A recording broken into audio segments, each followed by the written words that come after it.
ብሌን እንግዲህ እውነተኛ ትዳር ውስጥ ሊገቡ ነው። እስካሁን እንግዲህ ብዙ ፈተናዎችን አሳልፈዋል። በመጨረሻ እንግዲህ እሱም ያለውን ነገር ነግሯታል ማለት ነው። እውነተኛ ሚስቱ ብሌን መሆኗን አቶ አምነን እንግዲህ ተናግሯል ማለት ነው። እንግዲህ ጀሌንም እንግዲህ በመጨረሻው አቶ አምነን አበረራት። ሁሉን ነገር ይህን ሁሉ በብሌን ላይ ያደረሰችውን አቶ አምነን ሰምቶ እንግዲህ ጀሌን ከቤት አብሯታል ማለት ነው። ሻንጣዋን አስይዞ አንድ እድል ስጠኝ ስትለውም እኔ ምንም እድል አልሰጥሽም ውጪ ልኝ ብሎ እንግዲህ አብሯታል። ብሌንንም እንግዲህ ምንድን ነው እኔ አንቺ እንዳለሽ ብዬ አንቺን እንትስል አንቺ ብዙ ነገር ትደብቅኛለሽ፣ ለምንድን ነው የደበቅሽኝ ብሏታል። ብሌንንም እንግዲህ እጇን ጎትቶ አስወጥቷታል ጀሌን ማለት ነው።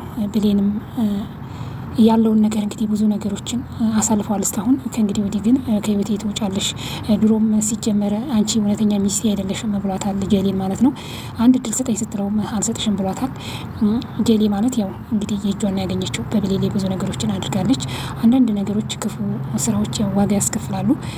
ጀሌ እንግዲህ ብዙ ነገሮችን በብሌን ላይ ያደረገችው ብሌን ከቤት እንድትወጣ ብሌን በራሷ ላይ ትልቅ ጉዳት ደርሶባት ከአቶ አምነን ክብራትና ክብራን የቻናላችን ቤተሰቦች ውጤት ቤተሰቦች ዛሬም በድል ድራማ መጥቻለሁ። ይሄን ቪዲዮ ከወደዳችሁ ሼር ላይክ እያደረጋችሁ ቤተሰብ ያልሆናችሁ ቤተሰብ እንድትሆኑ ብዬ በአክብሮት እጠይቃለሁኝ። ምንም እንግዲህ እኔ ምንድነው ለጀሌ ለብሌን ምንድነው እኔ አንድ አንቺ አለሽ ብዬ አንቺ እንኳን ለምንድነው እየደበቅሽኝ ብሏታል ማለት ነው። ብሌንም እኮ እኔ እኮ እንዳትናደድና እንዳትበሳጭ ነው ብለዋለች። አቶ አምነን በብሌንም በጣም ነው እየተናደደ አንድ እሷ አለች ብዬ ብል ጊዜ እሷም ደግሞ ከጎኔ እንዴት ነገሮችን ታደርጋለች ወይ ብሎ በብሌንም ተናዶባታል። ብሌን ግን ያው አምነን ይናደዳል አምነን ይበሳጫል ብላ ነው ይሄንን ነገር ሳትነግረው የቀረችው። እሱ ግን ስላልነገረችው ከነ ዛህራና ከአቶ ስለሰማ በጣም ነው እየተናደደው ማለት ነው። ያንን ነገር ሰምቶ እንግዲህ ሮጦ ሄዶ ጀሌን ጠይቋት እኔ አንተ ስለምወድክ በአንተ ጋር አንድ ሰው ከጎንህ እንዲቆም ስለማልፈልግ ስለማፈቅርህ ነው ይሄንን ነገር ያደረኩት፣ ተረዳኝ፣ አንዴ የምልህን ስማኝ፣ አንድ ጊዜ ተረዳኝ ብለዋለች። አንድ እድል ስጠኝ ስትለው በጭራሽ እኔ እድል አልሰጥሽም ብሏታል። እድል ስጠኝ ብትለውም ለምን አቶ አምነን በጣም ነው የተናደደው። ይሄ እኮ የህይወት ጉዳይ ነው፣ ይሄን ሁሉ ነገር እያደረግሽው ለምንድን ነው? አንቺ እኮ ትክክለኛ ሚስቴ አይደለሽም፣ በግድ እንዳገባውሽ አታውቂም እንዲህ ብሏታል። እኔ አንተን ስለምወደን ይሄን ሁሉ ነገር ያደረግኩት ከጎንህ ማንም ሰው እንዳይሆን ብዬ ነው እንጂ ሌላ አይደለም። ወዴት ሄዳለሁ መሄጃ እንዳሌለኝ ታውቂ የለ ወይ ብለዋለች። ብሌንም ይህንን ካሰብሽማ መጀመሪያውኑ መጠንቀቅ አለብሽ ነበር፣ ይሄን ሁሉ ነገሮች ትሰሪ ነበር ብሎ እሱም ሊረዳት አልቻለም። እንግዲህ አስወጥቶ ነው ሻንጧን ይዞ ወደ ወረወራት። ጀሌም እንግዲህ ለቅሷን ቀጥላለች። ምንም ስታለቅስ እንግዲህ አቶ አምነን አራራላትም። እጇን ጎትቶ ነው ሻንጧን ይዞ ወደ ጽፎ የጣላት ጀሌን። እሷ ይራራልኛል እንደ በፊቱ ይመለሳል ብላ ነበር ያለቀቀሰችው። እሱ በጭራሽ ሊራራ አልቻለም። ለምን ያደረገችውን ነገር ይህን ሁሉ ነገር ሲሰማ በጣም ነው እየተናደደው። ሜርሲ እንግዲህ እናት ዛህራን መጫወቻ ያደርጋቸዋለች። ሜርሲ ሜካፕ ምን አስመሰላቸዋለች እና እንግዲህ ስትጫወትባቸው ሜካፕ ከፍታለች ማለት ነው። እናት ዛህራን እንግዲህ ምን መስላለች? ምን መስለዋል? ሜሲ ግን መጫወቻ ያደረገቻቸው ማለት ነው። እንግዲህ አቶ አምነን እንግዲህ ሁለተኛ ወደ ህይወቴ እንዳትመለሺ፣ ሁለተኛ ወደ ህይወቴም ወደ ቤቴም ሁለተኛ እንዳትመልሺ ድርሽ እንዳትይ ብሏታል። እንግዲህ ምን መሄድ ያለኝ ቢለህ ነው ወዴት እሄዳለሁ ስትለው እንግዲህ ጀሌ እሱን መጨረሻ ነበር ማሰብ ያለብሽ ብሏታል። በጭራሽ ሊረዳት አልቻለም። እሷ እንግዲህ እንደፊቱ የሚራራላት የሚረዳት መስሏት ነው። አምነን እንግዲህ ከሰማው ነገሮች በጣም ነው ከባድ ስለሆኑ በጣም አመሩባታል። ደጃውሱ እንግዲህ ጽሏታል ማለት ነው። እዚህ ጋር እንግዲህ አምነንም እንግዲህ በጭንቀት ውስጥ ነው ያለው ማለት ነው። እንግዲህ ብሌን ምን ሆነሃል እያለችው ነው እና እኔ በጣም ተጨናንቅ ያለው እያለ ለብሌን እየነገራት ነው። የሚያስጨንቅስ ነገር ምንድን ነው ብላ ብሌን ጠይቀዋለች። በአንዴ በብሌንም እንግዲህ በጣም ተናዷል። ለምንድን ነው ይህንን ነገር ለምንድን ነው ያልነገረችኝ ብሏል ማለት ነው። እና ዛህራና እንግዲህ ማልቤት ሽክፍ ነው ሜርሲ እንግዲህ በፊታቸው ተጫውታባቸዋለች። በጣም የሚገርም ነው፣ ያስቃል ማለት ነው። ሜካፕ ቤት ከፍታለች ሜርሲ፣ አሳምራቸዋለች እና በጣም ተዋናይ ናቸው እነሱ ዛህራ። ወደ ኩሽናቸው ገብተዋል እንግዲህ ፏ ብለው። ይህ ሁሉን ነገር የነገረችው እንግዲህ የአምነን አያትና እናት ዛህራ ሲያወሩ ሰምቶ ነው እንግዲህ ሄዶ ይሄ ሁሉ ያደረገው አቶ አምነን ማለት ነው። በጣም ነው በእነሱም እየተናደደው። እጇን ጎትቶ ነው እያስወጣት። በስህተት ነው ተረዳኝ፣ አስቤበት አይደለም ማለች። እዚህ ጋር እንኳን እውነቱን አላመነችም ማለት ነው። እንግዲህ ብሌን አቶ አምነን ሁሉ ነገር እየነገራት ነው ማለት ነው። እውነተኛ ትክክለኛ ፍቅረኛውና ሚስቱ ብሌን ናት ማለት ነው። እንግዲህ ከብሌን ጋር ወይን ተጋብቶ አንድ ላይ ሆኖ ወይን ሁሉንም አስወጥቶ ቢኖር ይሻለዋል ማለት ነው። ወደ እሱ ህይወት የሚመጡት ሁሉም የሚጎዱት ናቸው። አንዳንዴ ብዙ ነገሮችን ያስተምራል። አቶ አምነን ምንም አቅም ምስኪን ነው፣ ግን በቃ ሁሉ የሚመጡት ሁሉ ለእሱ መልካም ነገሮችን አስቡ።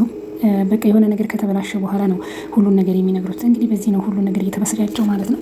አንዳንዴ የሆነ በቃ የሆነ ነገር አለ አይደል? የሆነ በቃ ድብርተኛ የሆነ ሲደብራችሁ በየጊዜው ነው የሚጨምርበት።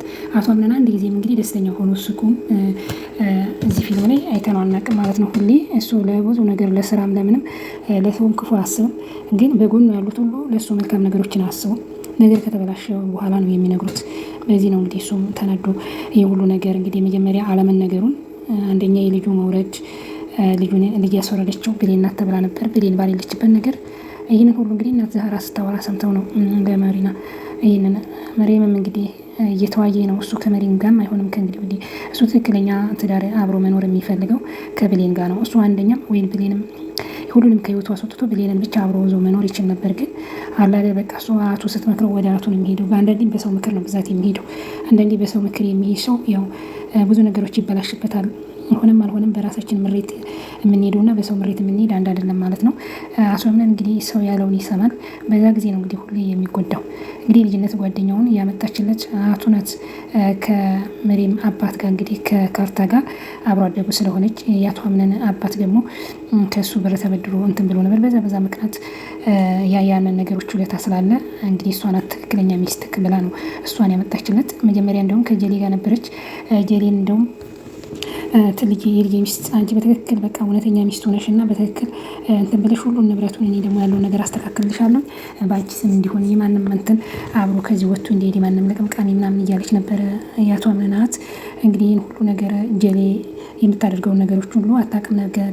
ግን በመጨረሻ ከእናት ዛህራ ይህን ሁሉ ነገር ከጀሌ ስትሰማ ቶሎ ከቤት እንድትወጣና እንድትባረር ያደረገችው የአምነን አያት ናትና እንግዲህ ይህን ሁሉ ያደረገችው ሜርሲ ናትና ሁሉ ነገር ከተሰማ በኋላ አቶ አምነንም ይሄንን ነገር እርምጃ በጀሌ ሊወስድ ያለው ይህንን ነገር ከሰማ በኋላ ነው።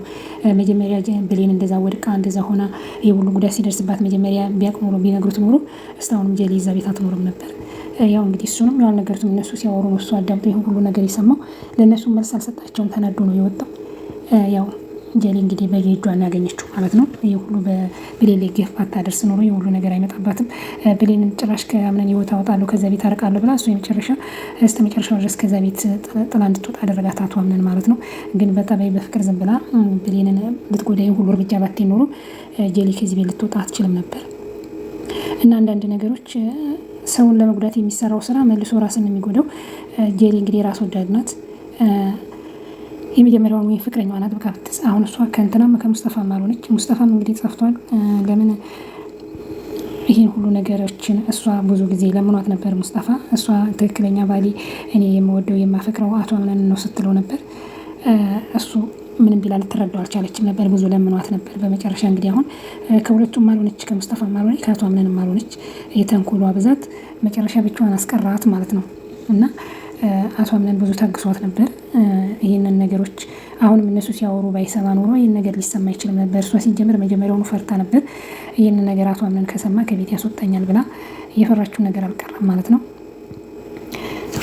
ሚሪ ምንም አይፈልግም አቶ አምነን ትክክለኛ አብሮ መኖር ጊዜ ማሳለፍም ሆነ የሚፈልገው ጤንነቷንም ሰላሟንም የሚፈልገው ብሌንን ነው።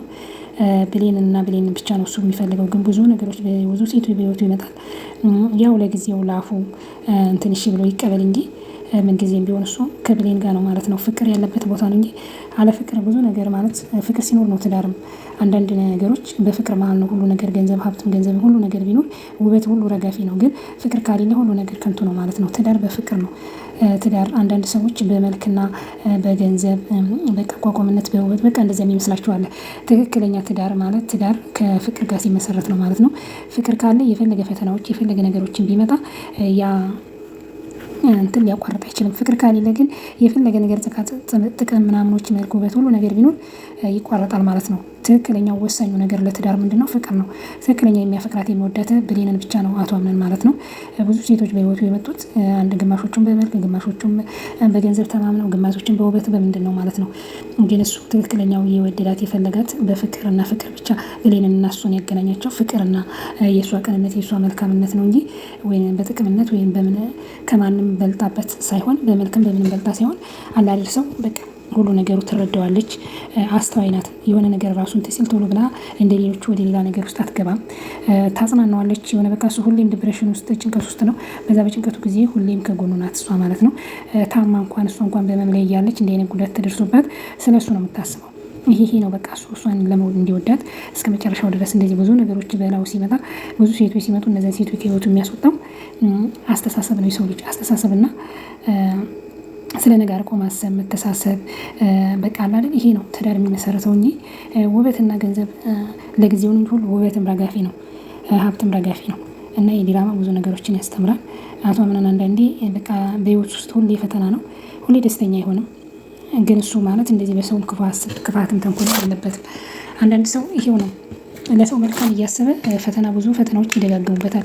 ያን ፈተና ደግሞ ከእግዚአብሔር ጋር ሊያልፈው ይችላል ማለት እና በጣም ይሄ የሚያስተምር ነው።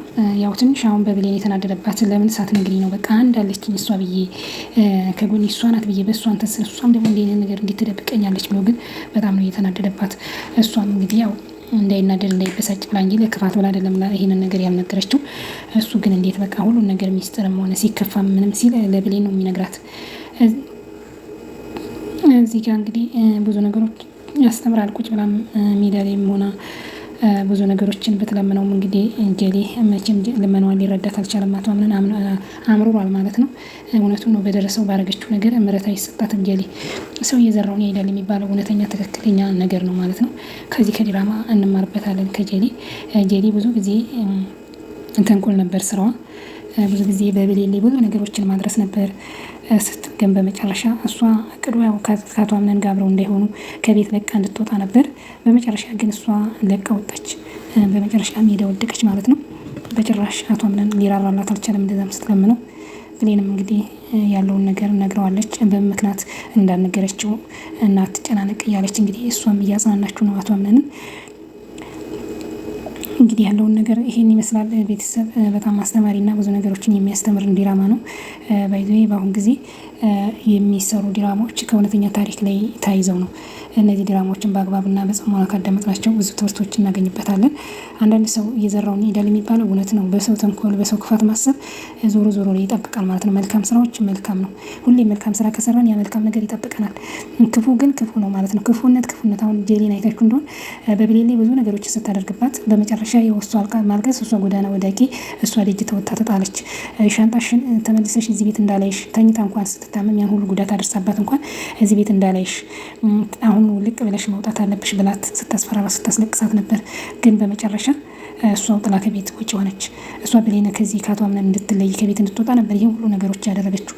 ሲጀመር ጭራሽ ብሌንና አቶ አምነን ብቻ ቤት ውስጥ እንዲኖሩ እሷ አደረገች ማለት ነው። እሷ ጥላ ወጣች፣ እነሱ ቤት ቀሩ። ብሌን ከዛ ቤት መውጣት የለባትም። ሲጀመር አቶ አምነን ጄሊን ሲጀመር ያው ትክክለኛ ሚስቱ እንዳልሆነች ወዷት አፍቅሯት እንዳላገባት እሱም በመጨረሻ ጊዜ ያለውን ነገር ነግሯታል። እኔ እኮ አንተ ጋር ማንም ሴት እንዳይደርስ ስለመፈልግ ነው ይሄንን ነገር ያደረግኩት ብለዋል። ቀጣይ እስከምንገናኝ ቤተሰብ ቸር ሰንብቱ።